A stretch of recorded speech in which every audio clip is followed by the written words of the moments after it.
Shalawam, j'espère que tu vas bien.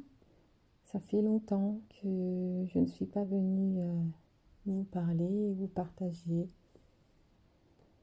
Ces derniers temps, j'étais énormément occupée, mais je suis toujours là. Voilà, c'est moi, Titi. Je vais bien, je me porte bien dans ma vie de famille, toujours là, présente. Et j'avais envie de parler d'un sujet avec vous, les sœurs, parce que ça concerne la sœur dans le mariage. Le mariage selon le modèle de nos mères, nos patriarches, nos grands-mères, selon notre culture, selon le modèle que nous avons pu recevoir via les écrits sacrés. J'étais en train de m'occuper de mon hygiène et je recevais ce message en fait dans ma tête et je me disais tiens ça serait bien que je puisse en parler un jour, que je fasse une vidéo là-dessus, j'ai envie de m'exprimer là-dessus davantage et puis j'ai senti comme l'envie de le faire euh, rapidement.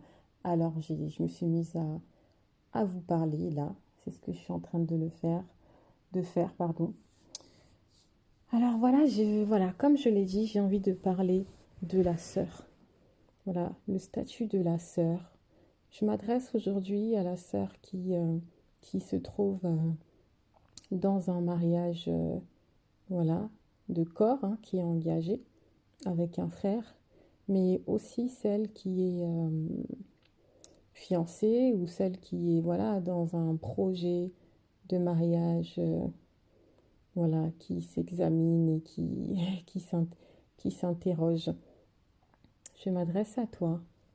Je me permets de parler de ce sujet parce que ça fait maintenant 8 ans que je suis dans un lien, dans ce lien d'engagement envers mon époux, voilà, celui que j'ai décidé de suivre, celui qui m'a choisi. Et je vous dis avec honnêteté et sincérité, je suis très heureuse de, de l'avoir rencontré. Je suis très heureuse et je remercie vraiment le Tout-Puissant de m'avoir donné, envoyé un homme comme lui. J'aurais pas pu rêver mieux, en fait. Voilà, toute ma vie, en fait, c'est-à-dire que c'est mieux que ce que j'espérais quand j'étais plus jeune. Ça fait 6 ans que je suis engagée de corps avec lui, dans le mariage, vraiment dans cette vie intime du mariage. Mais ça fait 8 ans que je suis engagée avec lui de cœur, d'esprit, d'âme, tout en fait. Que je suis fiancée, etc. Et que voilà, je n'ai connu personne d'autre que lui dans voilà, cette fidélité et dans cet amour vraiment envers mon époux, envers celui qui m'a choisi. Et j'ai alors, à l'heure d'aujourd'hui, de la maturité pour pouvoir parler d'un sujet qui concerne les sœurs, parce que je suis passée aussi par une expérience de vie dans ce domaine-là.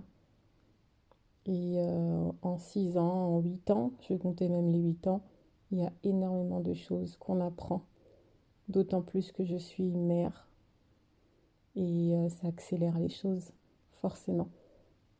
Pas qu'en étant mère, il n'y a pas d'expérience, loin de là, mais c'est-à-dire qu'être une épouse, mais être également une mère, ça a une toute autre envergure, c'est-à-dire que ça accélère vraiment la, ça accélère,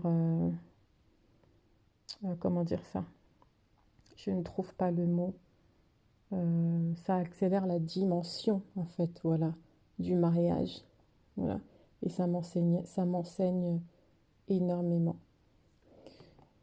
Alors, vous savez, moi en tant que mariée, en tant qu'épouse, et même avant de vivre dans une union de corps avec mon mari, dès le début, il y avait des choses qu'on discutait sur des sujets, on partageait sur énormément de sujets, sur notre futur, sur nos projets. Et ce qui est bon, c'est que quand on partageait, il n'y a pas eu de sujet de divergence, quoi. C'était comme si c'était vraiment l'homme parfait pour moi et j'étais en fait la sœur parfaite pour lui. Et vous savez, quand je parle de parfait, c'est vraiment dans le plan de Yah, parce que c'est Yah qui nous forme et c'est Yah qui forme les projets dans le cœur de l'homme. J'aime beaucoup cette phrase parce que quand j'étais quelques années en arrière, que j'ai rencontré mon mari et que voilà, il se passait énormément de choses, j'avais reçu cette phrase dans mon sommeil avec mon prénom et j'ai entendu cette phrase de manière audible. C'est Yah qui forme les projets dans le cœur de l'homme et ça m'est resté tellement. J'ai ressenti comme une crainte quand j'ai entendu cette phrase-là. Et au réveil, elle résonnait. Et je me rappelle à l'époque, je l'avais notée. Et pour moi, c'était comme comment expliquer? C'était comme s'il y a attesté que, voilà, peu importe les choses qui vont se passer, euh, je suis là et j'étais rassurée parce que je savais que la personne qu'il avait choisie pour moi était une personne qui était loin vraiment d'esprit. Et j'étais rassurée et puis il y avait tellement de choses qui se passaient, de miracles que j'ai vus de mes propres yeux, que je n'ai eu aucun doute en fait sur mon choix. Et j'avais hâte de quitter mon autorité parentale et de passer maintenant à l'autorité de mon mari, de mon Seigneur, de mon époux aujourd'hui. Et vraiment, hein, je n'ai aucun regret. Je suis fière de ça. Je pense que c'est une de mes plus grandes fiertés. Voilà, aujourd'hui je parle, mais en même temps, ça me permet de témoigner. Je ne sais pas pourquoi l'esprit me donne de parler de ça avec vous. Peut-être que ça va, c'est pas peut-être, je pense que ça va parler à quelqu'un, à l'une d'entre vous. Mais vraiment, quand on est dans cette phase-là où on n'est pas marié, on est encore sous l'autorité parentale, le mariage, c'est vraiment par un jeu, quoi. C'est un engagement qui est vraiment sacré et on peut pas jouer avec ça. Vous savez, moi, à ce moment-là, j'ai pas joué avec ça. J'ai pas joué, j'avais une crainte parce que j'avais déjà eu dans mon passé mondain, euh, j'ai vu des choses, j'étais passée par des choses qui m'ont, comment dire ça? Je dirais pas dégoûtée mais ce que j'ai pu expérimenter avant, en fait, n'avait rien à voir avec le moment où j'ai vraiment connu l'amour et où le Tout-Puissant, en fait, a pu me ramener, en fait, euh, à un frère sacré qui m'a choisi et moi, j'étais prête à ce moment-là parce que je m'étais déjà consacrée dans le Seigneur, véritablement, dans la vie du Machayak. Et voilà, même si encore il y avait des choses de manque de connaissances qui pouvaient m'induire dans l'erreur, mais par rapport à ma vie de véritable, de confiance, cette vie de foi, voilà, j'ai vraiment expérimenté les merveilles du Tout-Puissant. Et là, j'ai vu vraiment ce qu'était vraiment l'amour, le vrai amour en fait, qui n'est pas l'amour mondain, mais l'amour vraiment que Yah nous donne. Parce qu'on peut être déçu par rapport à l'amour, par rapport à voilà, des choses qu'on a pu expérimenter dans sa famille, dans le lien de sang, dans énormément des modèles qu'on peut avoir. Et ça ne veut pas dire que notre mariage va être un désastre.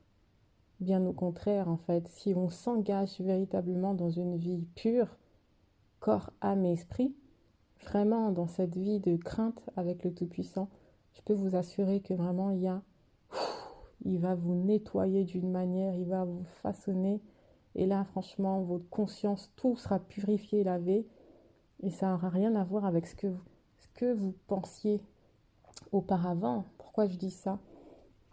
Parce que voilà, quand je discutais, je partageais à l'époque avec mon fiancé, c'était mon fiancé, et ben, les projets, la femme que je souhaitais être, c'est-à-dire que je m'attendais pas à aspirer à ça, en fait, quoi.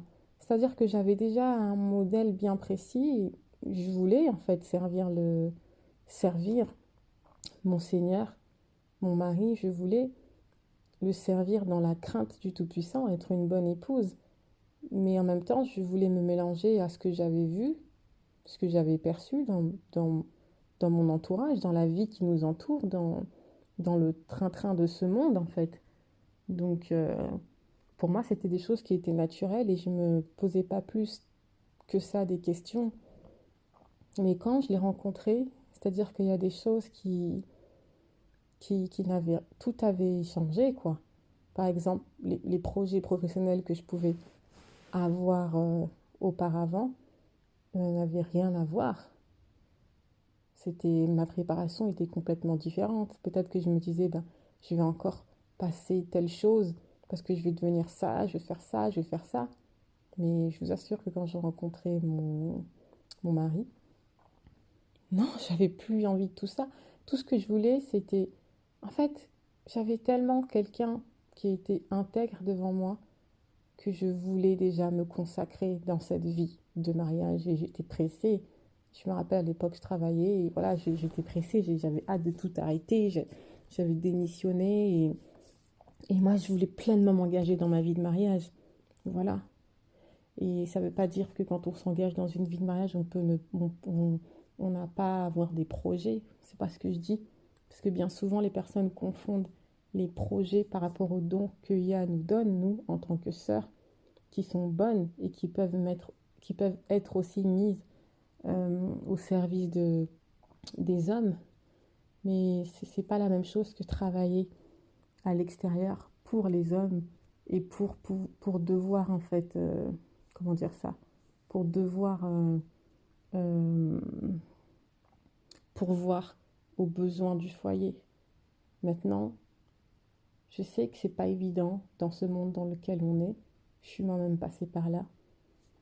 Mais c'est un sujet qui est tabou. Et pourtant, quand on regarde dans nos modèles, bah ça n'avait rien de tabou parce que c'était une vie naturelle. Nos sœurs, elles étaient là, elles travaillaient, elles étaient fortes et elles soutenaient leur mari. Elles étaient fortes, elles soutenaient leur mari et, et leur mari était fort. Et la force qu'ils avaient était liée à leur épouse qu'ils étaient derrière et qui géraient, qu'ils étaient là, qui faisait fructifier du fruit dans le foyer, dans la maison. Le mari ne manquait de rien en fait. Et moi, c'était ça qui me fascinait. Je me disais, ben moi aussi, j'aimerais bien faire ça. Mais comment faire ça? Parce que faut revenir à énormément de choses, tu vois. Ici, vous savez, en France, on nous apprend rien de ce qu'il faut apprendre réellement, quoi. On nous apprend à avoir des diplômes et aller travailler, aller faire ceci, cela, mais des choses qui sont propres à la main des sœurs, ce sont des choses qui sont de plus en plus perdues. Heureusement, dans notre culture africaine, il y a énormément de choses qui sont gardées, mais nous qui sommes nés dans les pays occidentaux, c'est pas évident. Il y a de plus en plus de choses qui se perdent et on se mélange à la vie, euh,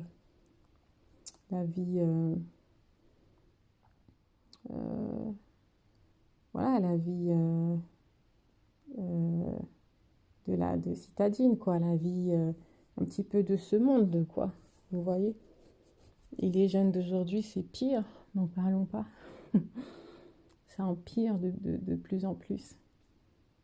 On n'aspire pas à des choses qui sont tellement, mais je ne sais pas si vous vous rendez compte, mais aujourd'hui, quand on voit une femme et qu'on parle de, voilà, j'entends des phrases, la place de la femme, c'est dans la cuisine.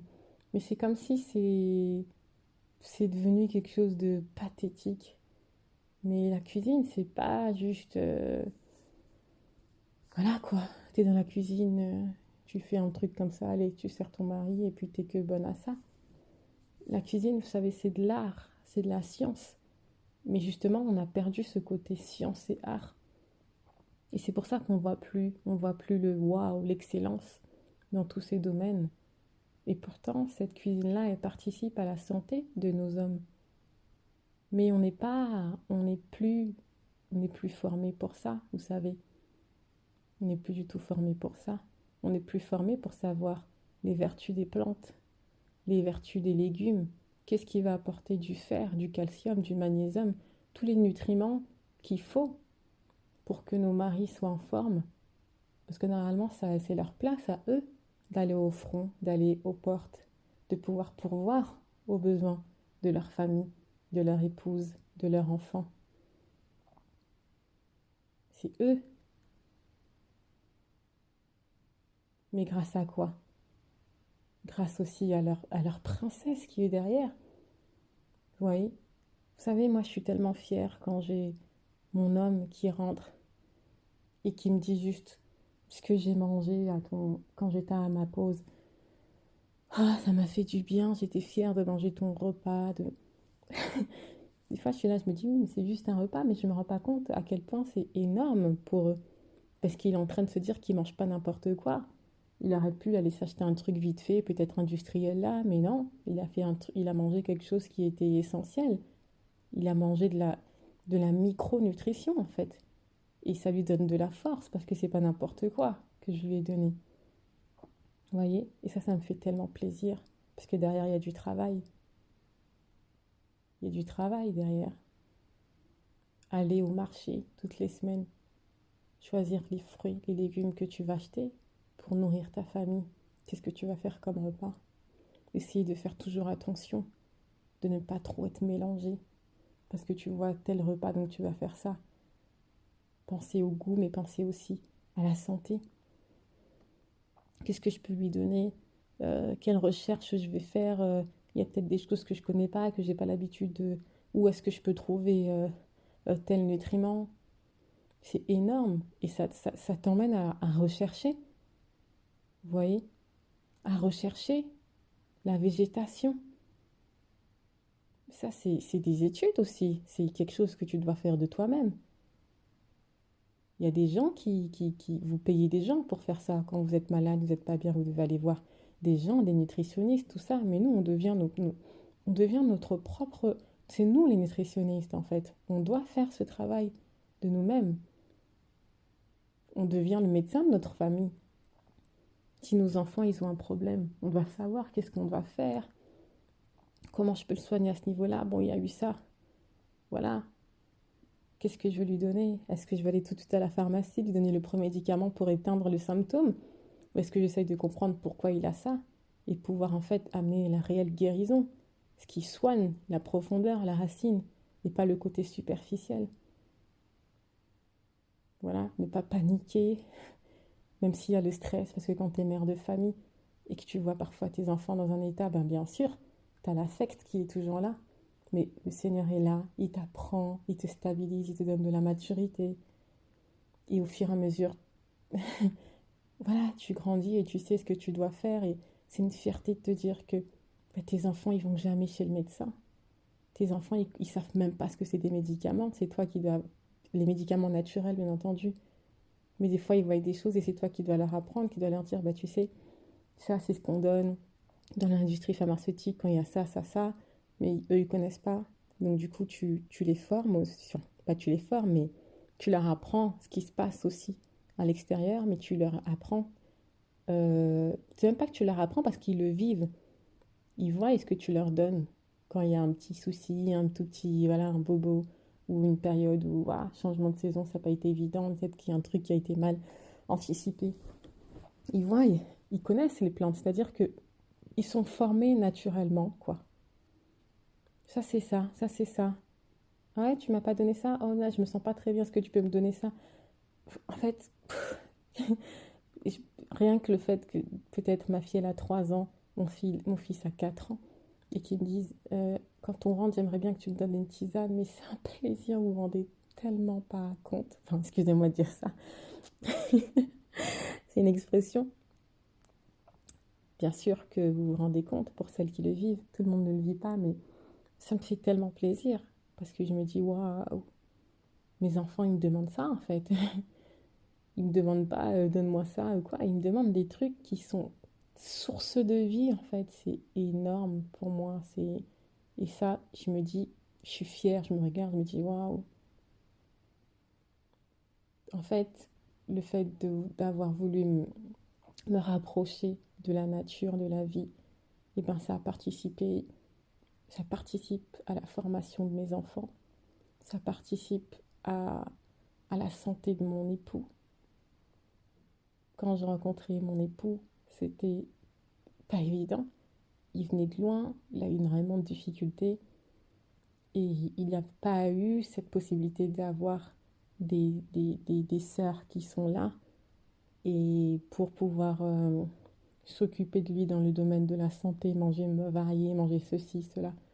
Donc au moment où il m'a rencontré, ça a énormément changé.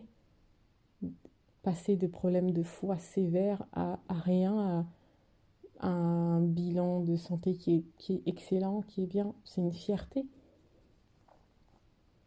Donc vous voyez, on n'en parle pas tout ça en fait. On vulgarise en fait le côté la femme, comme si c'était ouais, la femme au foyer qui est bonne à rien faire, mais le travail énorme qui est derrière, surtout si vous rajoutez l'instruction en famille, c'est ce que je fais. C'est du boulot. Vous pensez qu'on a le temps de s'ennuyer? C'est pour ça que je dis que le mariage, c'est pas de la rigolade. C'est une vie qui est sacrée. C'est l'œuvre du Tout-Puissant. C'est pas rien. Vous êtes en train d'éduquer des enfants, d'élever des enfants. Comment vos enfants vont grandir? Tout va dépendre de ce que vous allez leur donner. Ils vont vivre en circonstances de... Voilà, dans le domaine où ils ont... excusez-moi. Dans le lieu où ils ont grandi, en fonction de ce qu'ils ont reçu comme éducation, de ce qu'ils ont observé, de ce qu'ils ont regardé, de ce qu'ils ont écouté. Tout ça, ça va participer à leur croissance. Et dès qu'ils sont tout petits, ils retiennent tout. C'est là où ils prennent le plus d'informations. Et pour moi, c'est pas un jeu, tout ça. Je me sens tellement précieuse pour toute cette famille. Mais est-ce qu'on en parle véritablement de tout ça? Vous voyez ce que je veux dire? C'est pour ça que je dis que toi, sœur, tu vois, qui est dans ce projet, qui réfléchit, c'est important que tu sois consciente de tout ça, parce que être une épouse, une femme mariée ne consiste pas juste à être mariée comme ce qu'on voit dans les films de Hollywood, ce qu'on nous a vendu comme rêve. C'est pas ça en fait. C'est un bonheur, bien entendu. Je vous le dis, je le témoigne, moi-même je le vis et j'ai pas besoin de vous mentir. Je gagne rien à faire ça, vous voyez. Mais c'est énormément de choses, ça va vous former, ça va vous faire changer, vous faire prendre de la maturité. Vous allez grandir, prendre de la richesse. C'est tellement une aventure, une expérience incroyable, enrichissante, sacrée. C'est pour ça qu'on peut pas s'engager avec n'importe qui. Vous voyez ce que je veux dire? Et j'avais envie de venir sur un point, c'est la femme, la sœur qui est déçue, qui a une vision du monde, qui a eu des déceptions, qui a eu des modèles pas évidents, compliqués, et qui attend de son futur mari des critères, mais basés d'abord sur du négatif pour emmener du positif. Ça c'est pas bon, faut arrêter. Je vais vous donner un exemple. Voilà, en tout cas, mon mari, il faudra surtout pas qu'il soit comme ça parce que moi, j'ai eu ça, et je veux pas que non, non, moi je suis comme ci, moi je suis comme ça. Ça déjà, c'est pas bon. C'est pas bon. Je dis pas qu'il doit être comme ça, c'est pas ce que je dis. Mais en fait, déjà, le mariage véritable, c'est déjà se laisser. Se laisser vraiment euh, façonner, briser et avoir cette relation de crainte avec le Tout-Puissant. Et quand on a cette relation de crainte, il y a des choses qui vont même pas venir vous venir à l'esprit. Vous voyez ce que je veux dire? Faut pas penser je vais surtout pas ça, je vais surtout pas ça. Ça, c'est comme ça qu'on parle dans le monde, quoi. Non, mais moi, mon mari, il faut qu'il soit comme ça. S'il fait pas ça, non, en tout cas, c'est pas moi qui va avoir. Faut arrêter tout ça, en fait, quoi. C'est néfaste. C'est trop vouloir se positionner, tu vois, à un niveau qu'on n'a pas besoin de faire. Parce que on a déjà, si on est en confiance et si on se connaît, on n'a pas besoin de faire ça. On sait qui on est et on sait quel type de mari on va avoir. Parce que le mari qu'on va avoir, c'est aussi en fonction de nous. Ouais, ça c'est important de le savoir. Parce qu'on aime juger. Mais il est comme ci, il est comme ça. Mais il est comme ci, il est comme ça. C'est toi qui as accepté de t'engager avec cette personne. Tu avais réfléchi comme il fallait dès le départ. Tu avais tout observé, tout regardé. Comment tu étais? Est-ce que tu es parti comme ça, tu t'es laissé embarquer pour des raisons charnelles, superficielles? Ou est-ce que tu étais déjà dans ta tête, dans ton esprit, formé à vouloir regarder qui sont nos modèles, qui sont nos mères, même nos propres mères, celles qui sont au-dessus de nous, qui sont aussi des modèles. Ou quand on regarde les écrits et qu'on voit nos sœurs, comment elles étaient, la crainte qu'elles avaient, comment dire ça, la crainte qu'elles avaient envers les hommes, envers leur époux, leur père, ce respect, c'est tellement perdu. Aujourd'hui, on est des petits copains, des petites copines, où on dit qu'on se marie, mais en vérité, ce qu'on vit dans le mariage n'a rien à voir avec la théologie qu'on a reçue, quoi. Parfois, il y a des sœurs qui connaissent des versets par cœur, mais dans le mariage, c'est zéro.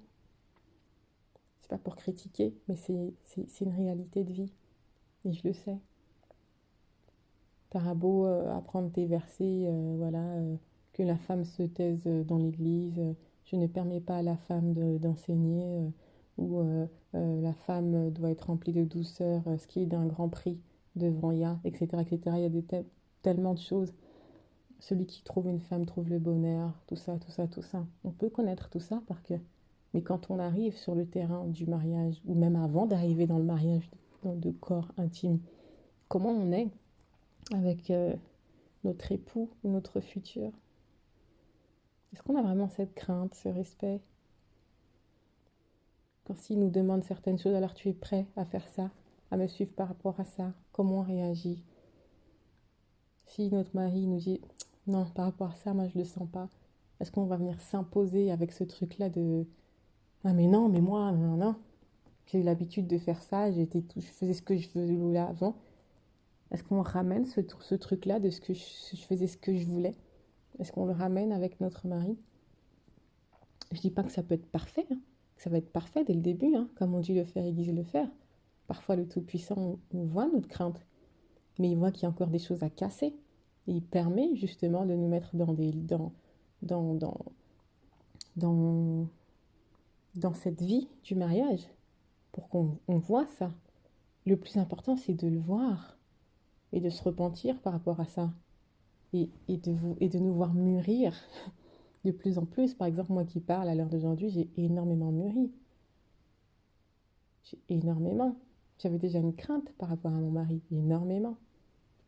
Mais c'était encore différent. Déjà, j'étais plus jeune, là, je prends en âge, en maturité et en sagesse. Donc, j'ai pas la même valeur. Ma valeur est plus riche. J'estime énormément mon mari aujourd'hui. Et estimer son mari, c'est pas quand tout va bien, c'est quand vous passez aussi par l'épreuve. Comment vous êtes? Par exemple, dans le choix dans lequel on s'est engagé. Moi, mon mari, il va au front, il prend soin de toute notre famille. C'est-à-dire que j'ai pas la charge que lui, il a de se dire, bah, il y a un loyer à payer. Il y a ça à payer, il faut que mes enfants, ils manquent de rien, que ma femme, elle soit bien. Ma femme, elle a besoin de travailler sur ça. Il faut que je fasse en sorte de lui mettre ça à sa disposition. Ça, c'est des choses que, que mon mari, il a toujours en tête. Et des fois, j'essaye de réfléchir, de me mettre à sa place. Je me dis, waouh, j'aimerais pas être à sa place. Tout comme lui n'aimerait pas être à la mienne non plus. Chacun est dans son élément, en fait. Vous voyez? Il sait que c'est pas non plus évident. Il y a énormément de choses à gérer pour une sœur, une épouse. T'as des enfants, t'as des... Mais quand vous vous soutenez, vous êtes ensemble, il y a la paix chez vous. Vous vivez cette vie de mariage dans la crainte, dans le respect. C'est léger, je vous assure que c'est léger. Il n'y a pas eu un jour où je me suis dit j'en ai marre de ma vie, je veux faire comme les autres. J'ai même pas aspiré une seconde à le faire. J'en ai même plus envie, je me sens libre. C'est léger, vous voyez, parce que j'ai un mari qui me soutient, qui a toujours été là pour moi, qui me booste, qui m'encourage, qui me complimente. C'est c'est juste magnifique en fait. Je me lève parfois et je me dis Seigneur merci parce que je, ce que je vis c'est merveilleux. Il y a des personnes qui n'ont pas envie de rentrer chez eux juste parce qu'ils n'ont pas envie de retrouver leur, leur conjoint. Moi je suis heureuse de savoir que le bien a hâte de rentrer à la maison. Je suis heureuse de savoir que je peux vivre une vie sans avoir de disputes. Et que quand il y a des épreuves, qu'on soit à deux pour se soutenir et que ça nous rapproche, ça nous renforce. Vous voyez ce que je veux dire? Donc, franchement, la vie du mariage, c'est sacré. Et les sœurs qui ont la crainte de Ya ne seront pas déçues. Elles auront un mari à l'image de ce qu'elles vivent. Si vous êtes religieuse, trop religieuse peut-être, vous allez passer sans doute à côté de choses, vous voyez? Parce que vous allez peut-être boire des paroles, faire des choses, et nan, mais il y a des choses que votre cœur va vous indiquer, vous n'allez pas regarder, et vous allez vous embarquer comme ça, et puis après, une fois que vous êtes embarqué, vous allez regretter, etc., etc.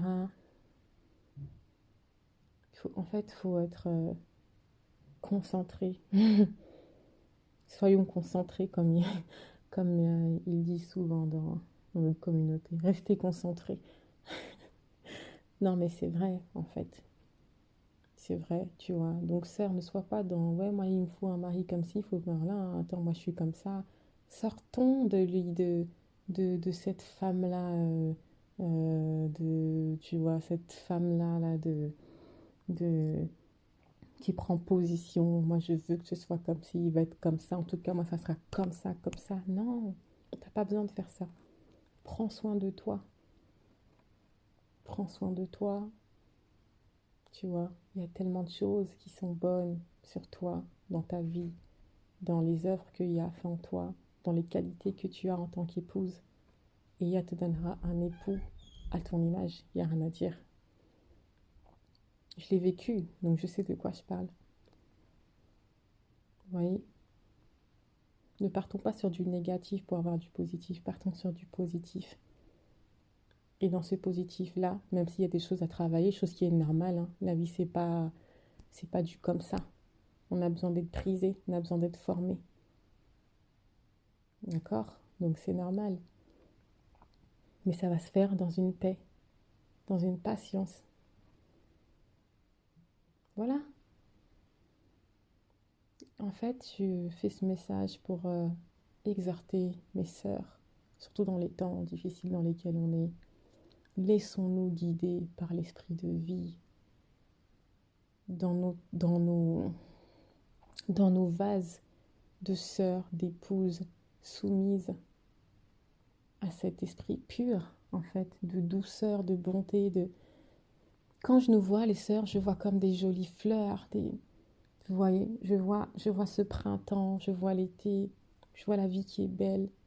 On a ce don-là d'apporter tellement de choses merveilleuses autour de nous. Et je pense, je sais pas si on se rend suffisamment compte, mais on a un pouvoir immense d'embellir la vie de ceux qui nous entourent, en fait. Principalement nos maris, nos enfants, par la suite, tout notre foyer. Et quand il y aura des moments qui seront difficiles, eh ben juste par notre persévérance, notre attitude, notre respect, IA fera tomber sur nous des pluies de bénédictions. Si je vous parle comme ça, c'est parce que je vous parle en fonction de ce que moi, je vis, des choses que j'ai vécues et que j'ai pas encore fini de vivre. Voilà, le mariage, c'est sacré. Le mariage véritable dans la vie de sœur. J'avais quelque chose encore à dire, c'est dans la société dans laquelle on est, c'est pas évident parfois. On est en couple, on s'engage dans une vie de mariage et on a envie de pouvoir faire comme le modèle de nos anciens, de nos mères et d'avoir des maris qui nous sécurisent aussi à ce niveau-là, dans le sens où nos maris ont juste à gérer, enfin, c'est pas juste, hein, c'est pas que le côté financier, mais ont à gérer le côté financier, pas nous. Bien sûr, si on a envie d'avoir une activité pour avoir un plus comme ça, pour soutenir notre foyer, les richesses de nous-mêmes, de notre mari, c'est possible, on peut le faire. Je connais des personnes qui le font dans notre activité naturelle. Voilà, on peut recevoir encore des bénédictions. Ça, c'est pas interdit, c'est pas un problème du tout. Vous voyez? Moi, je parle vraiment du travail, dans le sens, oh, je me lève à 7 heures, je me lève à 5 heures. Là, il faut absolument que je fasse ça parce que il faut que je dépose mon enfant là. Ensuite, je dois aller à mon travail. Et puis, là, après mon travail, je récupère et je fais ça. Et je suis fatiguée et je dois faire ça. Là. Et du coup, on est fatigué. Des fois, on n'a même pas le temps de passer du temps avec nos enfants. On rate certaines choses. On vient à peine d'accoucher. Je connais des amis à moi, ça m'a fait mal au cœur, qui sont passés par là, qui ont subi des dépressions parce qu'elle venait à peine d'accoucher et au bout des 3 mois, il faut qu'elle retourne travailler. Et des fois, c'était la première fois qu'elle devenait mère et elle ne s'attendait pas à ça. Elle ne s'attendait pas à ça. Vous savez, nous, quand vous savez, hein, l'instinct maternel, ce lien-là, on est là, on a allaité, on a porté 9 mois dans notre ventre. Il faut le vivre pour comprendre. Vous savez, des fois, on pense que on s'est occupé de nos nièces, nos neveux. On a eu comme nos enfants, nos filles. C'est vrai, c'était nos filles, nos fils. Ça n'a rien à voir quand on porte vraiment l'enfant. Il y a le cordon ombilical, qu'il y a ces choses-là, l'allaitement. Ça n'a rien à voir. On devient une autre femme, vous voyez. Il faut le vivre pour comprendre. Tant qu'on ne vivra pas ça, on ne saura pas ce que c'est. On peut le percevoir au travers l'expérience de nos sœurs, de nos amis. On se dit, waouh, c'est magnifique, qu'est-ce que ça te fait, ça doit te changer. Mais quand on le vit, pour moi, ça change complètement une vie. Hein. Celles qui sont mères me comprendront et savent que je n'invente rien quand je dis ça. Donc, je disais que voilà, il y a des personnes qui ont fait des dépressions, moi j'ai des témoignages. Vraiment, par rapport à ça. Et je sais que c'est pas évident. On peut avoir un manque de connaissances par rapport à ça et on suit parce que c'est ce qu'il faut faire. On a été habitué à faire ça, donc c'est ce qu'il faut faire. On n'a pas le choix. On se dit que qu'est-ce qu'on va faire sinon? Comment on va faire pour payer? Mais moi, j'ai aussi envie de dire que c'est pas une fatalité, c'est pas impossible du tout. Je vous assure que c'est pas impossible. Peut-être qu'il y a un couple qui peut commencer comme ça. Ça ne veut pas dire qu'il va finir comme ça. Peut-être qu'à partir du moment où il va comprendre, prendre conscience de la mission véritable de l'homme et la mission véritable de la sœur, la femme, peut-être qu'à un moment donné, il va se dire, bon, là maintenant, je vais commencer à me préparer suffisamment pour pouvoir en fait vraiment tout gérer. Tu vois, même si vous n'avez pas commencé directement comme ça. C'est possible après, c'est pas une fatalité, hein. C'est pas parce qu'on a commencé que bon, bah, c'est trop tard, on va rester comme ça, non. Tu vois. Après, il y a des personnes qui pensent que oh, moi je suis faite pour travailler, si je travaille pas, je vais m'ennuyer. Ça, c'est autre chose. C'est par rapport à la mentalité avec laquelle on a grandi, les choses qu'on a vécues. Voilà, c'est comme ci, c'est comme ça. Et du coup, on pense que c'est nul, quoi. Mais parce qu'on ne connaît pas suffisamment la valeur de la vie, de l'épouse véritable, la vie de l'épouse, la femme de valeur. Il y a beaucoup de choses à faire, je vous dis. Je vous dis, mes sœurs, il y a beaucoup de choses à faire. C'est quand vous passez là, par là, quand vous commencez après à devenir mère, vous dites, ah, je comprends. Beaucoup de personnes que j'ai connues m'ont dit même, quand je travaillais, j'étais moins fatiguée que maintenant que je suis là. Parce qu'il y a du boulot. Il y a du boulot. Mais quand vous êtes accompagné, vous faites ça avec amour, ce poids-là, il est léger. Il est léger. Tout dépend maintenant de votre condition de vie. Il y a des personnes qui ont beaucoup plus de facilité. Il y a l'entraide, il y a les sœurs, il y a les mères, il y a les tantes, tout ça. Il y a d'autres personnes qui ont moins eu la possibilité, elles ont dû faire face. Voilà. On ne vit pas tous l'expérience de la même manière. Mais ce qui est sûr, c'est que tant qu'on reste dans la crainte de Ya et qu'on reste attaché à la crainte de notre époux, même si c'est pas toujours évident, pas toujours facile, on aura toujours la bénédiction sur nous. Et moi, je vous le dis parce que je sais de quoi je parle. J'ai eu une mère, un modèle, et j'ai vu ça dans sa vie. Vous voyez, elle n'a pas eu une vie hyper facile, mais elle a eu toujours, elle n'a jamais manqué de rien. Elle avait un don, elle a toujours eu des richesses. Pourquoi? À cause de son cœur, à cause de sa crainte. Vous savez, les mères d'autrefois, même quand ça n'allait pas avec leur mari, elles avaient une bonne attitude envers les enfants. Elles avaient une bonne conduite.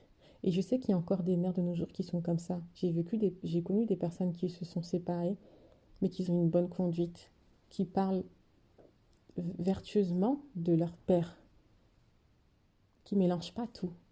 C'est pas parce qu'elles ont eu des problèmes avec l'homme qu'elles vont monter les enfants contre le mari ou non. Vous voyez? Mais ça se perd aujourd'hui. Il n'y a plus ces vertus-là de crainte. On parle n'importe comment. C'est ouais, mais tu fais ça. Non, non, c'est pas ça. Il y a des choses où, même moi encore à l'heure d'aujourd'hui, où des fois je fais attention. Toujours. La manière dont je vais dire ça. Pour voir comment. Tu vois? Ah, peut-être que si je dis ça comme ça, lui, il va traduire ça comme ça. Donc si je dis ça, peut-être que mon enfant, lui, va voir que c'est normal. Non? Une attitude. Ça peut être pour un truc banal. Hein. Ah non, moi j'ai dit non. Ah oui, mais pourquoi? Mais non, mais vas-y. Non, non. Des fois, je me vois par rapport à ça. Oui, mais vas-y, c'est pas grave, laisse-le. Non. Je me dis, ah, bon. Comme là, c'est le chef qui a parlé, il a dit non. Ah, peut-être toi, tu vas voir. Parce que toi, tu vas parler avec ton truc de mère. C'est pas mauvais. On est dans la vie. Bien sûr, il y a des choses que les enfants ils vont voir. C'est pas toujours. Il y a le respect mutuel. Mais des fois, il y a des choses sur lesquelles je m'interroge encore et je me dis, bon, peut-être qu'il y a des fois où je me dis, ah ben moi, je vois plutôt ça comme ça. Donc là, je vais lui dire à part, tu vois, par rapport à lui, là, notre enfant, je vois que là, non, tu devrais faire ça. Tu vois, c'est pas forcément. Et voilà, quoi. C'est pas un problème. Mais aujourd'hui, c'est en mode. Voilà, le mari va dire un truc, ouais, mais n'importe quoi, mais vas-y, t'es sérieux, toi? Non, non, c'est toi qui as fait ça, c'est toi qui es là. En fait, ça devient du n'importe quoi. Je parle vraiment pour que les sœurs soient pas surprises aussi parfois, parce que entre ce qu'elles, entre les versets qu'elles lisent, mais ce qu'elles vont expérimenter, des fois elles vont être choquées d'elles-mêmes. Vous voyez, c'est pas parce que tu lis là comme ça que la lecture là que tu lis, les écrits sacrés, il faut maintenant que ça se fasse chair au-dedans de toi. Si tu vois que tu as encore des attitudes, t'es même pas marié, ou t'es encore trop sauvage là, trop boum boum boum, trop non, regarde-toi, c'est important. Regarde-toi. Bah oui, hein, c'est important. N'attends pas quoi. Ne fais pas comme si tu sais comme ça, et puis non, faut pas être dans l'orgueil. C'est important de se revoir à chaque fois. Moi, j'ai pas hésité à le faire. J'ai pas hésité. Et mon mari aussi, à l'époque, il n'avait pas hésité à le faire. Parce qu'on a su que quand on était ensemble, le Seigneur m'avait utilisé pour lui et le Seigneur l'avait utilisé pour moi. Il faut juste être dans une. Il faut pas être avec de l'orgueil du moi. C'est tout, quoi. Voilà, mes sœurs, je pense que j'ai parlé longtemps. J'ai parlé 45 minutes. J'espère que j'ai pas oublié certaines choses. Je ne sais pas. En tout cas, c'est un sujet qui me fascine énormément parce que pour moi, le mariage, c'est tellement beau. C'est waouh. Et j'ai un profond respect envers nos mères qui ont gardé la culture traditionnelle. Prenons, prenons-les comme modèle. Vraiment. Moi, c'est à ça que j'aspire, même encore à l'heure d'aujourd'hui. Ayons la crainte. Tu veux faire quelque chose, c'est important de demander l'autorisation. Chérie, est-ce que tu me permets de... Tu penses que je peux faire ça? J'aimerais bien faire ça, ça me plaît, j'ai envie de ça, de faire ça, d'aller à tel endroit. Est-ce que tu penses que c'est pas... tu parles avec des gens, tu fais quelque chose. Ah, tu vas aller là, est-ce que vous voulez participer? Oui, oui, tu dis ça comme ça d'un coup. Mais non, non. Peut-être qu'avant, tu étais toute seule, tu avais l'habitude. Tu demandais pas à ton père, ta mère, tu dirais, et tu faisais comme ça. Mais là, ça se passe pas comme ça. Eh oui, t'es marié, ton mari il adhère, qu'est-ce qu'il dit? Faut toujours avoir la sécurité. Parce que peut-être même des fois tu vas faire ça, tu vas aller, t'as pas demandé. C'est quand tu vas seulement que ton mari dit ah tu vas où? Ah oui mais je t'ai pas dit, j'ai été invité à tel endroit, à tel événement, tu vas là-bas. Ça va super mal se passer pour toi. Vous voyez? Tout ça ce sont des vertus. Et les vertus c'est pas du hasard. Si il nous a donné cette direction-là, c'est pour notre sécurité et c'est pour qu'on soit sous sa sécurité. Parce que notre première sécurité qu'il a établie pour nous, c'est notre mari. N'oublions pas, hein, il y a Alayam, hein, qu'on appelle le Dieu, d'accord? Il y a le Mashayak, le Messie. Il y a l'homme, donc, qui est notre mari, hein, et il y a la femme qui vient après. Ça, c'est une hiérarchie qui est énormément importante et qu'il faut respecter. Après, bien sûr, viennent les enfants. C'est très important. C'est pas une question de oh, moi je dois me soumettre à tout ça, mais n'importe quoi, c'est des bêtises, tout ça. Non, c'est pas des bêtises. Ne jouons pas avec ça, mes sœurs, je vous en supplie. Si il a mis cette hiérarchie, c'est pas pour rien. Au contraire, on est tellement sécurisés. Il nous aime tellement, on est tellement précieuses. Donc voilà, je vais m'arrêter là. Et si vous avez des questions, des suggestions, n'hésitez pas à me le mettre en commentaire. Voilà. Je sais qu'il y a certaines d'entre vous qui regardez parfois mes vidéos et qui viennent me parler en privé parce qu'elles ont mon numéro et elles me parlent en privé. Merci, ça me fait plaisir. Ça prouve que malgré que ça c'est pas malgré, hein, c'est IA qui permet comme ça. Même si je n'ai pas beaucoup d'abonnés ici, j'en ai très peu. Mais ça me donne la force de pouvoir continuer à partager des choses de vie comme ça avec vous. Et voilà. Merci de regarder, merci de participer d'une manière ou d'une autre. Ça me fait véritablement plaisir. J'espère que ce que j'ai pu communiquer pour vous, les sœurs, ça a été utile. Et, euh, et si vous avez des questions, n'hésitez pas. Et si vous n'osez pas poser les questions par commentaire, n'hésitez pas à m'écrire par mail. Je vais encore mettre mon adresse email dans la barre d'infos. Et puis je serai ravie de partager encore ces sujets avec vous. En tout cas, soyez richement bénis. Merci encore pour votre présence. Shalom. Oui, les sœurs, je reviens sur, en me réécoutant, bon, il y a des choses que j'ai pas pu préciser, mais je pense que vous avez pu comprendre l'ensemble. Je voulais juste revenir sur, au niveau du rôle de l'homme et de la femme, que tout ce dont je parle, c'est bien sûr dans une généralité, dans notre marche, hein, où on veut se rapprocher de plus en plus des vertus de Ya vis-à-vis de notre culture. Bien entendu, il y a aussi des cas par cas. Et là, on n'est pas là pour... je suis pas là. Je fais très attention. Surtout, je parle afin que vous ne vous sentiez pas condamné. Parce que on ne vit pas tous la même chose. Moi, je parle pour les personnes qui ne sont pas mariées, qui veulent se marier. Et pour les personnes qui y sont dedans, dans le sens où on n'est pas dans une fatalité. On peut passer par des dures périodes, mais c'est pas la fin. Ça veut pas dire qu'on est voué à rester dans cette condition-là. Voilà, c'est ça que je voulais dire pour vous les sœurs. Donc si vous êtes avec votre mari ou quoi, et que voilà, ou par exemple, je sais qu'il y a des personnes qui aspirent à vraiment être complètement dans le rôle de la sœur sans forcément devoir aller à l'extérieur, laisser les enfants, mais qu'il y a, c'est pas évident parce qu'il y a le côté des frères et tout. Là, je suis pas là pour vous condamner, hein. Vous savez ce qui se passe dans votre situation. Peut-être que vous priez pour ça, peut-être que voilà. Et je le dis parce que je connais des personnes qui vivent ça. Et je connais leur consécration qui est pure. Et je sais qu'il y a les récompenses par rapport à ça.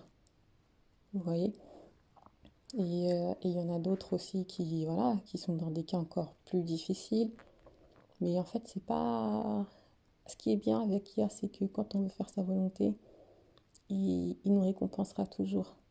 Voilà, on n'est pas voué à l'échec, on n'est pas voué à rester dans la même condition. C'est comme ça et je dois rester comme ça toute ma vie. Non, peut-être que pendant un moment, ça va pas être évident, mais le plus important, c'est que vous soyez soudés. Voilà, soutenez-vous, soutiens toujours ton mari, tout ça, quoi. C'est très important. C'est pas parce que peut-être que toi tu reçois ça et que voilà, tu vas commencer à rabaisser ton mari ou quoi. Non, il y a, il y a un respect à avoir. Après, c'est sûr que si le mari n'est pas dans le respect vis-à-vis de nous-mêmes, c'est autre chose. Je ne demande pas de ne pas respecter parce que le mari n'est pas dans le respect, hein. C'est pas ce que je dis. Mais je sais que IA permettra toujours qu'on puisse avoir de l'aide de la part de nos proches et tout. Mais voilà, il y a vraiment des cas par cas. C'est vraiment au cas par cas. Mais moi, je parle vraiment dans une généralité. Et puis aussi par rapport à la hiérarchie. Voilà, je ne me rappelle plus du verset exact. Mais j'avais parlé voilà, comme on dit dans les écrits, je vais employer les mêmes mots que ce qu'on retrouve dans la Bible. Donc il y a Dieu, puis il y a Christ, puis il y a l'homme et la femme. Euh, et en parlant de l'homme, je disais que celui qui nous sécurise avant, donc c'est notre mari. Mais voilà, nous toutes, nous ne sommes pas forcément mariés dans l'intimité dans une vie d'épouse, tu vois, avec un homme. Mais en tous les cas, même si on n'est pas marié avec un homme, on est toujours soumis à une autorité. Et cette autorité-là, ça va être soit notre père, soit quelqu'un d'autre. Mais il y aura toujours une autorité. En tous les cas, les hommes sont des êtres euh, qui sont au-dessus de nous dans le côté autorité. Je ne sais pas si on se comprend, mais la nature nous enseigne, hein. La nature nous enseigne. Aujourd'hui, quand on va dans des événements, comme on voit comment ça se passe chez nous, on a un grand respect envers les papas, les hommes qui sont là. On a du respect. Même dans la culture africaine, même des enfants, des petits garçons, on les éduque d'une certaine manière. Parce qu'on sait que demain, ils ont un futur. Ils sont formés à être des hommes. Et les femmes ont déjà un respect, même si c'est des petits enfants. Voilà, il y a... Bref, peut-être qu'un jour on aura l'occasion de parler de tout ça. Il y en a beaucoup qui s'y connaissent dedans. Je reçois souvent des témoignages et tout à ce niveau-là. Mais en tout cas, on se sait. On sait qu'en gros, tu vas pas venir ici faire ta féministe. Dans le sens où... dans le sens... voilà quoi. Ouais, moi je suis une femme. Tu vas me respecter. Un homme pur respecte naturellement une sœur, quoi. Maintenant, une sœur pour montrer... Pour une sœur pour être... comment dire ça? Une sœur n'a pas besoin de vouloir se montrer à une échelle plus haut que l'homme pour montrer qu'elle est capable ou qu'elle a de la valeur. Ça sert à rien. C'est ça. Parce que cette hiérarchie, c'est pas dans le but de dire vous êtes tout en dessous et vous servez à rien, vous me respectez un point bas. Ça n'a rien à voir avec ça. Ça n'a strictement rien à voir avec ça. Moi, par exemple, mon mari, c'est mon autorité, je sais que c'est le chef de la famille, mais j'ai énormément de respect pour lui, mais mon mari a énormément de respect pour moi. Enfin, ça va de soi. Et ça se voit dans son attitude, dans sa manière dont il est avec nous, donc comment il se bat pour sa famille, la manière dont il m'encourage, de la manière dont il me parle. Ça veut dire que quand vous avez un mari comme ça, vous cherchez même pas à vouloir en fait montrer que voilà quoi. Il n'y a pas il y a pas ces trucs là de devoir se comparer. C'est tout, faut rester à la source même. L'homme c'est l'homme, la femme c'est la femme. Restons dans notre genre. C'est ça qui donne l'équité, l'équilibre et la pureté. Parce que si on sort de là, en fait, on se met en danger. Une femme ne sera jamais un homme. Un homme ne sera jamais une femme. C'est juste clair. Il y a des choses que nous, on peut faire, eux ne peuvent pas. Ça ne leur est pas donné, tout simplement. Voilà. Si c'est la femme qui porte l'enfant, c'est pas pour rien, quand même. Il a fait bien les choses. Voilà, donc aujourd'hui, on va pas vouloir montrer les gros bras pour justifier de quoi que ce soit. On n'est pas des hommes, on n'est pas des hommes. Donc bref, je vais pas mettre une parenthèse sur ça. Mais c'était juste pour clarifier par rapport à la hiérarchie que voilà, il y a toujours une autorité, en tout cas supérieure, au-dessus. Et en tout cas, dans celle que j'ai citée, j'ai pas le verset exact. Mais voilà, même si t'es pas marié, voilà, il y a toujours un homme au-dessus qui sera ta sécurité. Que ce soit ton père, que ce soit ton oncle, ton grand frère, voilà. Après, bien sûr, il y a le péché. Moi, je parle toujours dans une généralité. Des fois, dans les cas du péché, il n'y a personne, malheureusement. Tu vois toi-même, et c'est ça qui emmène des dérèglements, et voilà. Mais comme je dis, peu importe de là où on vient, quand on veut revenir à la crainte de Yah, quand on veut se mettre à se donner vraiment corps, âme, esprit au Tout-Puissant, c'est lui qui va venir régler tout ça. Tout simplement. Voilà mes sœurs, en tout cas, ben, je vous remercie et je vous embrasse. Passez une agréable semaine. Shalom.